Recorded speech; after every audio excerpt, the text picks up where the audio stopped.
চিন্তা মানে কি ভয়ো লাগে, বয়সটো বাঢ়ি বাঢ়ি গৈ আছে, ল'ৰা আৰু ছোৱালী মনত পেলাই দি হাঁহে খুব যে ইমান হ'ল 54 হ'ল বা 50 হাঁহে খুব।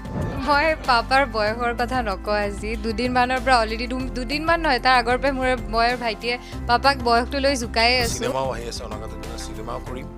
এতিয়া খালি মই এটাই কনচেনট্ৰেট কৰিব, চিনেমা চিৰিয়েলত ভাল ভাল কাম অসমৰ ৰাইজক উপহাৰ দিয়া, সেইটো মোৰ প্ৰধান লক্ষ্য আৰু এতিয়া।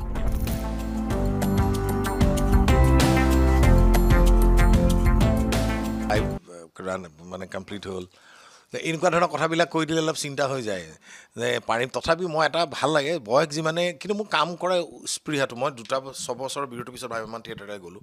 যোৱাৰ পিছত দেখিলোঁ যে মই আগৰ নিচিনাই তেনেকৈ পাৰফৰ্ম কৰিব পাৰিছোঁ, বা 6টা বছৰ বিৰতিৰ পিছত। এতিয়া চিনেমাও আহি আছে অনাগত দিনত, চিনেমাও কৰিম।